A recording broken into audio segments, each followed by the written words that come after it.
Ready for dinner time? Well, what if I told you that scientists may soon actually be able to mass produce genetically engineered animals? No GMO! Say no to GMO! Oh, no GMO! So these kids have the genes for a spider in them. Yes. It's insane. You look at all the components of milk, the only thing you'll find is different is that there's one extra protein in there, and that's our spider silk protein. If the science is available and it came out of perhaps some sort of need, shouldn't people have the choice to use that science? To attempt it in human beings really does amount to human experimentation. Once we cross this crucial ethical line, which governments around the world have stated for the last 30 years, that basically we shouldn't genetically alter human beings. Once we cross that line, it will be practically impossible to go back.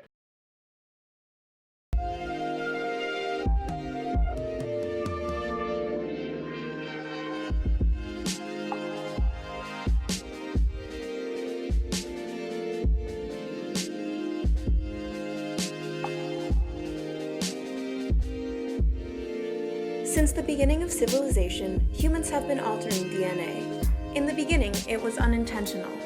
30,000 years ago, we bred animals to be more docile and plants to be more resistant to insects or drought. The 1970s. Geneticists discover how to isolate pieces of DNA from any species, splice it in test tubes, and reinsert the recombinant genes into living cells. 1976. Amid debates over the merit and safety of genetic manipulation, a 7-month ban on recombinant DNA experiments is introduced. 1978. The world's first test tube baby is born, genetically engineered through in vitro fertilization. 1980. A patent for an oil-eating bacterium is introduced in a U.S. Court of Customs and is approved. This sets a precedent for the ability to get a patent for an animal or organism that has been genetically modified. 1982. Humulin becomes the first drug marketed from transgenic bacteria. Today, more than 99% of all insulin used in the United States comes from genetically engineered sources. 1992. The first genetically modified food product becomes available to the general public. Flavor Saver tomatoes receive approval from the USDA and are sold in grocery stores. 1996. Dolly the sheep becomes the first mammal created by somatic cell nuclear transfer. 1998. The nematode C. elegans becomes the first organism to have its genome entirely sequenced. 5 years later, the human genome is mapped. After the CRISPR locus was first characterized in 1993, scientists demonstrated targeted genome cleavage in eukaryotic cells using CRISPR-Cas9 in 2013. In the past few years, breakthroughs in genetic engineering are accelerating. Current regulations are being stretched, and global cooperation is necessary to proceed safely and ethically. The goal should not be to restrict progress, neither to give scientists free rein over such powerful tools, but to work together to reap all the benefits synthetic biology has to offer without making disastrous mistakes.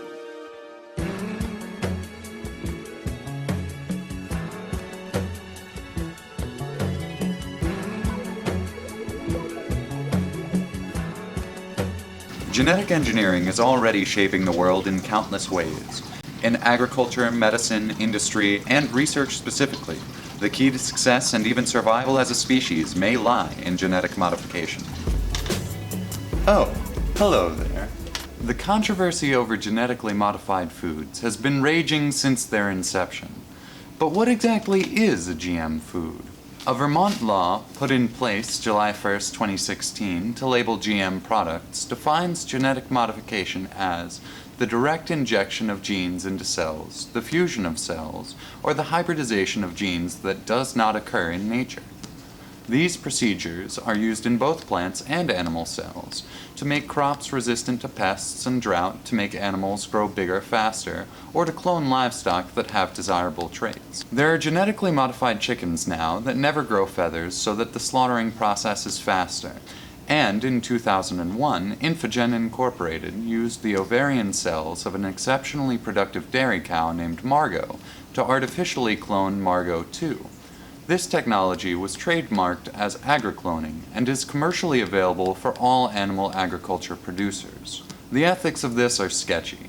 First of all, many people may choose not to drink the milk from a cloned animal, even though by definition a clone is an exact genetic copy of its parent. So the milk would be no different.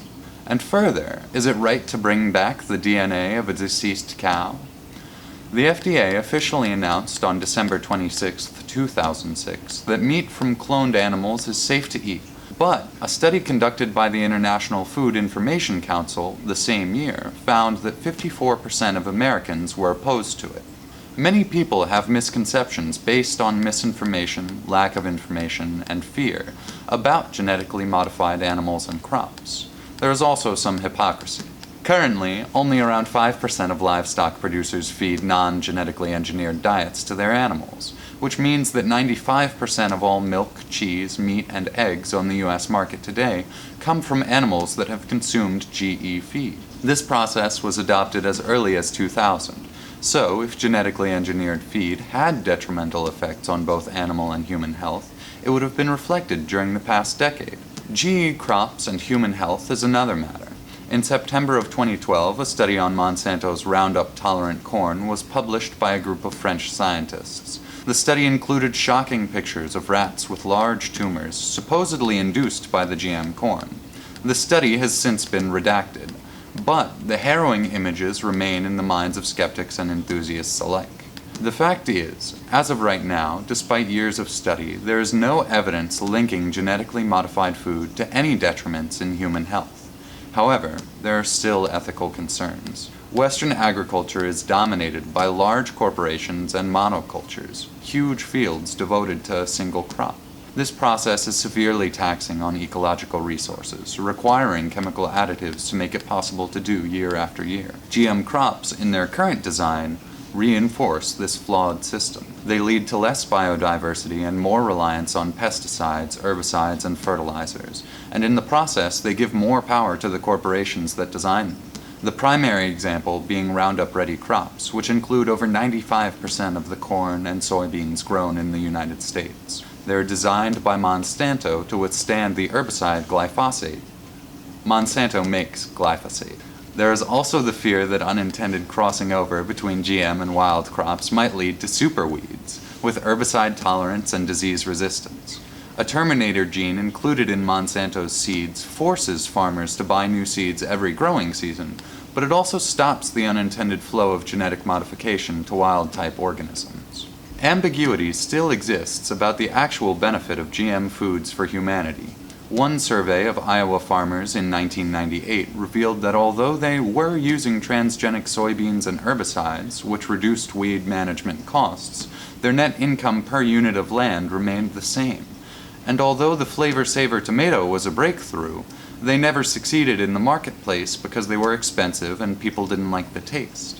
In the late 1990s, scientists genetically engineered a strain of rice to include higher levels of vitamin A. Named golden rice, it was designed to help treat vitamin A deficiency, which causes between 200 and 50,000 children each year to go blind. Golden rice succeeded scientifically, but critics argued that without the fats that enable the human body to absorb and utilize vitamin A, the benefits of the rice would elude the people that the crop was intended to help. The debate over genetic engineering in agriculture is far from over, but I see it as far less of a problem than the current state of animal agriculture and its horrendous effects on the planet, livestock, and ourselves. John Avis puts it succinctly. Genetically engineering crops didn't create the mess in which American agriculture finds itself, and they aren't going to clean it up. Genetic engineering has already revolutionized the pharmaceutical industry. Before being produced through transgenic bacteria, if you had diabetes, your insulin came from the corpses of pigs and cows, and if you needed human growth factor, it was extracted from cadavers. Today, there are dozens of human proteins and hormones made from genetically engineered sources, which are much cheaper, faster, and safer than traditional methods. Hemoglobin is produced in tobacco plants, and in the future could completely replace the need for blood drives. Antithrombin 3, a clotting agent, is secreted from the milk of transgenic goats as a result of genetic modification, offering treatment for hemophilia. Collagen, serum albumin, fertility hormones, lactoferrins, TPA, dozens of monoclonal antibodies, protein C, fibrinogen, and AAT proteins are all produced in the milk of GM farm animals. This is a safer process than extracting them from humans, because the protein coding genes are separated from any contaminants in human tissues.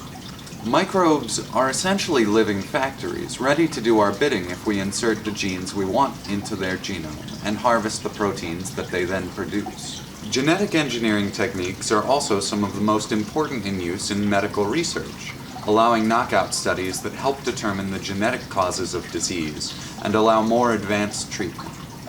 Another possibility for genetically engineered medicines are edible vaccines. Some researchers predict that in the future, bananas will become a vaccine delivery system for humans, especially in impoverished regions where bananas grow well, are eaten raw, and do not require refrigeration.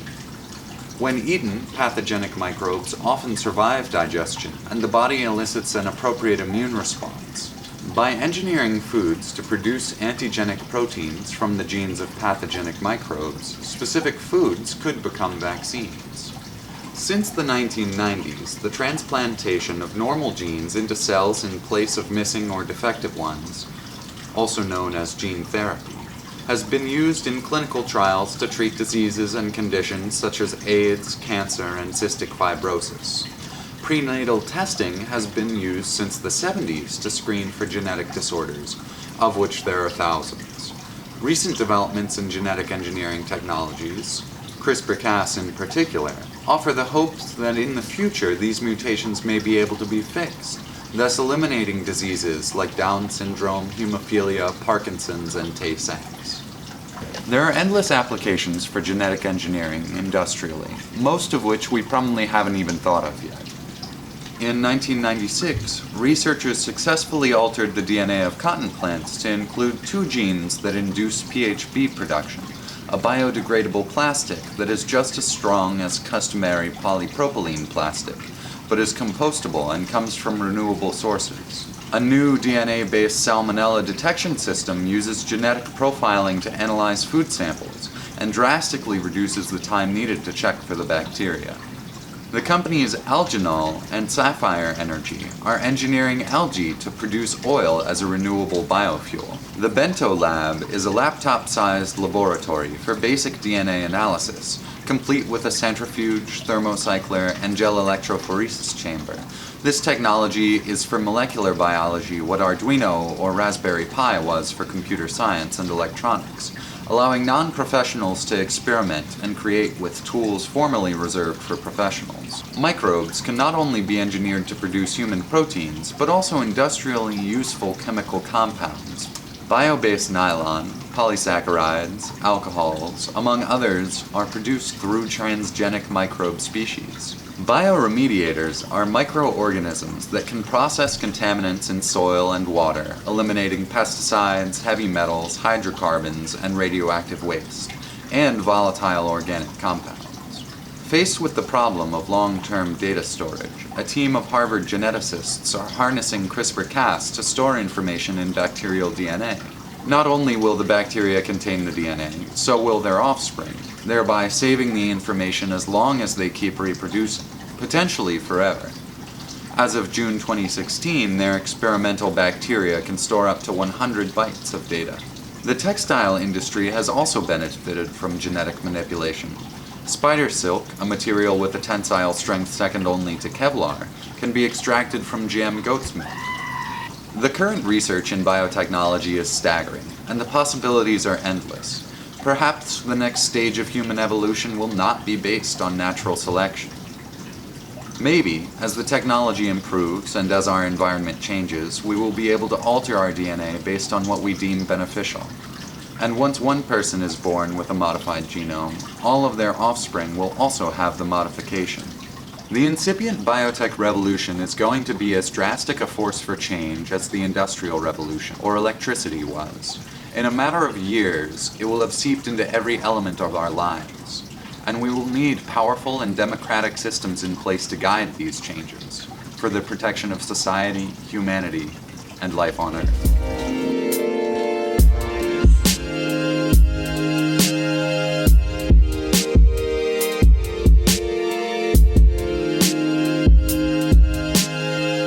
My name is Lorenza Moronetti. I am a research assistant here at Joslin Diabetes Center. My background is in ecology and zoology, but then my path led me to molecular biology, and basically my lab experience is all about molecular biology, biochemistry, genetics. So we studied genetic pathways, and in order to do so, we knocked down with different methods a gene or more than a gene, and see how the phenotype of the worm is, and see if there is some correlation between the phenotype and the gene. Do you have any opinions about genetically modified organisms, specifically food? Do you think they're safe to eat?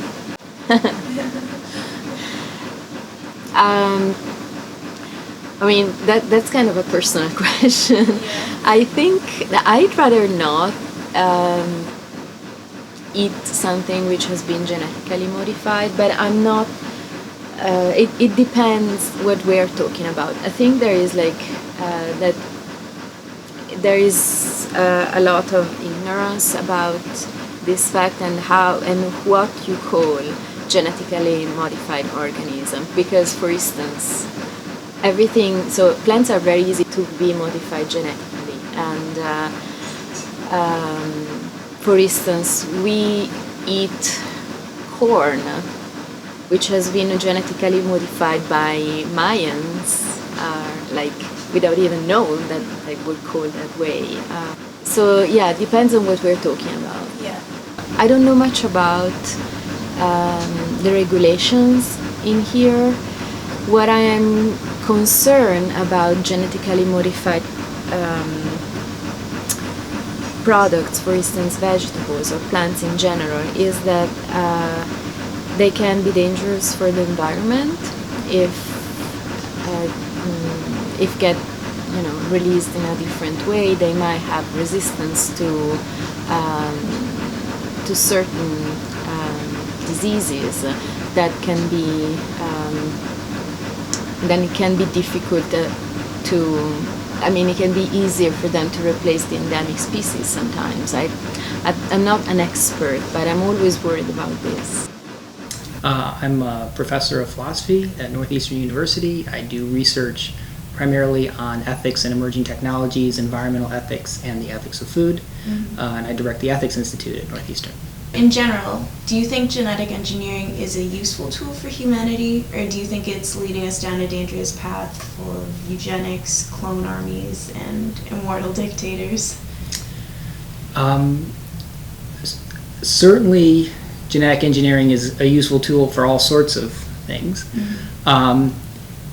Probably not clone armies, but there are significant risks that need to be addressed, and there are significant ways in which some applications of the technology could lead to social issues or questions or problems or changes that we need to deal with thoughtfully as they emerge. I think the important thing is that there's a wide variety of genetic engineering. There's different types of genetic engineering. There's different types of organisms that are being engineered. There's different groups doing the engineering for different purposes. There's different beneficiaries. There's different risks. So you really have to look at the particulars of the genetic engineering program, the applications, the context to be able to do an ethical assessment. So it's tough to say whether genetic engineering is good overall or bad overall, is going to be problematic in the long run or beneficial in the long run. It's more important to look at specific applications and techniques and try to evaluate them and think about how to develop them and use policy and regulation to maximize the benefits and minimize the risks and make it so that they promote human flourishing in socially just and environmentally sustainable ways. What do you think is the biggest misconception that the general public has about genetic modification? Well, there are probably some misconceptions around safety and risk. I think the biggest issue, one of the biggest issues about public concern isn't so much about the particulars of the technology, though that's a part of it, but about control and choice. And so people are worried when there's genetic modification going on. They don't feel like they are informed about it. They don't feel like they're having a voice in whether it's released or whether it's used or whether it's in their food or whether their children are eating it. And so these worries manifest themselves into a kind of politics because it becomes about power and choice. And I think that's a lot of what's going on. Why do you think companies are reluctant to label their foods as genetically modified? Some segment of the consumer public is going to not want to consume things because they're genetically modified. Yeah, and not necessarily because they think that they're risky. It's because they don't know whether or not they're risky. And so it can be reasonable to just avoid risk if you have that kind of uncertainty. So there has to be education, and there has to be choice on the part of the consumers to be able to make informed choices. Do you think it should be a law that food should be labeled if they are genetically modified? It's tricky. I mean, labeling is a complicated ethical issue because there's only a certain amount of space on the labels, and they're kind of signaling about this is important or this is not important or this is what we care about or this is what we don't care about. I think if there is enough interest in it on the part of the public that it's not unreasonable to require some labeling. Whether it's mandatory positive labeling across all products, I think is a trickier question. But if people really are concerned about this, then it could be something that could go on a label, just like we put place of origin on a label or other things that people care about that don't necessarily have to do with risk. They're just social values that we put on food to indicate things. Do you yourself eat genetically modified food products? I'm sure I eat them all the time. Yeah, you don't actively try to avoid them? No, I think that, so much of the food supply, involves corn and soy, and so much of the corn and soy grown in this country is genetically modified. So really, it's very difficult to not be eating it. So one concern I had is that in the future, wealthier families are going to be able to use their money to alter the DNA of their children in ways that give them an advantage over families with less money who don't have those options. Do you have any ideas on how we could counter that and make sure everything stays fair? Well, that's a ways down the road. Yeah. Because then you're talking about already getting into human engineering and being able to do it reliably enough. And but in general, it's a question of technology access. And so you would ask, what are the barriers to the access to this technology? And as you say, this is likely, if it were to actually occur, it would be an expensive technology. So who's going to have access? People who have resources. One way in which you can address access issues, just like with technologies like in vitro fertilization or some other reproductive technologies, is by including them in healthcare plans or subsidizing them in various ways so that you could have broader access. So there's two ways to do it if you think there's an issue of justice. One is to restrict, try to prevent everybody from doing it, or the other is to increase access in various ways. When we get advanced to the point where we could change someone's eye color or height or even intelligence, do you have any ethical issues with that? Yeah, I certainly think that it's problematic if parents start to think about their children and parenting in such a way that those are the characteristics that you would care about putting into your children and trying to ensure. It would also probably lead to some social valuing issues and other things like that. But there's a question about whether it's ethically problematic and whether it should be restricted. I think it is ethically problematic, but how to restrict it, whether it could be reasonably restricted, what traits you would identify, is a much more difficult question about how to prohibit or restrict or regulate. If our capabilities become so advanced that we can halt aging, do you think we should? People strive consistently to live longer, live healthier. So if we develop technologies that allow people to choose to live longer, live healthier, then I can see why that would be attractive to people.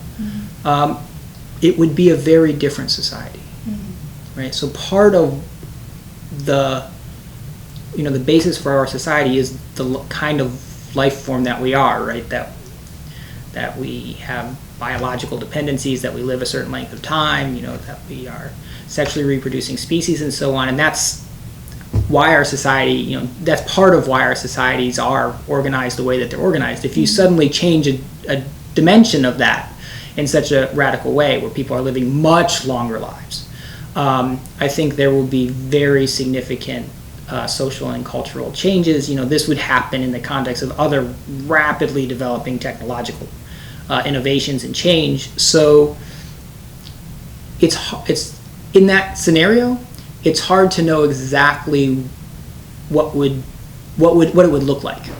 But it would be a very different kind of world. Yeah.